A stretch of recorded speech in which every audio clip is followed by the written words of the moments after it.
Hello. The topic for this week is campaigns, elections, parties, and interest groups. And so please make sure you read the assigned chapter before beginning any of the assignments for the week. I want to talk a little bit about the topic. So, interest groups are organizations that try to influence the government from the outside. Political parties are organizations that try to work from the inside of government. So there's a similar thing in which they want to try to have influence. It's just that the party is on the outside. I'm sorry, the party is on the inside, and the interest group is on the outside, officially. Now, the reality is that interest groups work very closely with members of the state legislature and governors to try to influence their decisions, and parties certainly do that from the inside of government. So there is some overlap, but another difference between parties and interest groups is that parties organized in the electorate. The electorate are the voters, and so most voters in the United States identify with one of the two major political parties, the Democrats and the Republicans, and that's true also at the state level. Now, there are states where one party dominates more than the other. So, for example, in a state like Texas, Republicans are stronger. California, Democrats are stronger. In Michigan, we tend to be kind of in the middle. So in some elections, Democrats do well here. In other elections, Republicans do well. So when you hear the reference to red states, red states are Republican ones, blue states are Democratic. A lot of people say that Michigan is more of a purple state, kind of a mixture of red and blue.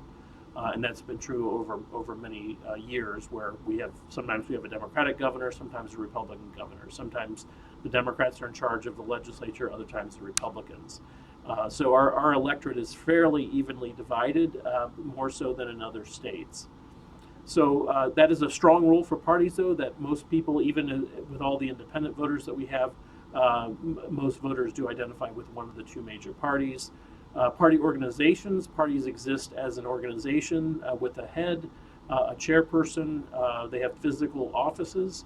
And in Michigan's case, the two major parties, the Michigan Republican Party and the Michigan Democratic Party, are headquartered in Lansing, the state capital, and they have offices there, and they have people who pay dues, and they pay salaries to their workers.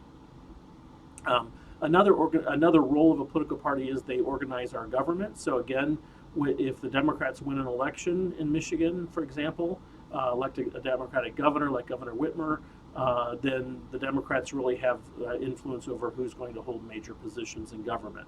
If the Republicans win the election, then they decide that. So parties are important for organizing the government, organizing voters, and really driving a platform. Interest groups, again, as you'll read in the textbook, do that from the outside. They oftentimes are organized rather than around a set of issues. They may be organized around a single issue, and then they try to influence legislators in the state capitol on those issues. So interest groups can have a lot of influence. Another focus of this chapter is campaigns and elections and how they operate. In this country, even though political parties are important, candidates are really at the center of our political process, because party organizations, I should say that when the parties nominate candidates, but they do it based on a primary.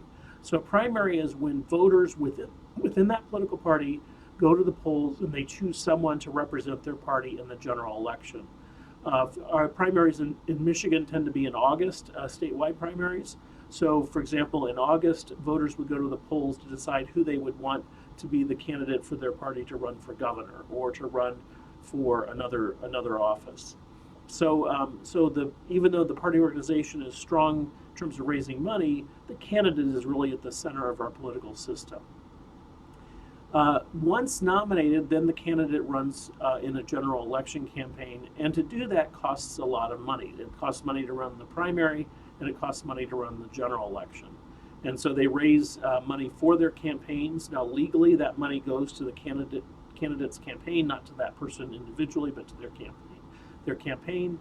And then they use that money to pay for television ads and to hire workers and to pay for other materials to promote their candidacy. But certainly, television ads are the most expensive part of a campaign, and that is particularly true in a statewide campaign like governor or other statewide offices, Secretary of State, Attorney General, people who are running for across the state of Michigan in our case. It costs less money to run in a local district, but it does cost some money. So that money they raise is then used for those expenses, and there are limits to how much they can raise generally for their campaign, but there is no limit under federal or state law in the state of Michigan on how much individual groups can raise and spend on behalf of a candidate. And that has become increasingly true over the years. Back in 2010, as is referenced in the book, the Supreme Court issued the so-called Citizens United decision, where they basically said that money in politics is just like the First Amendment, free speech, expressing your views. And so they made it much easier for independent groups to spend whatever they wanted to spend on behalf of a candidate.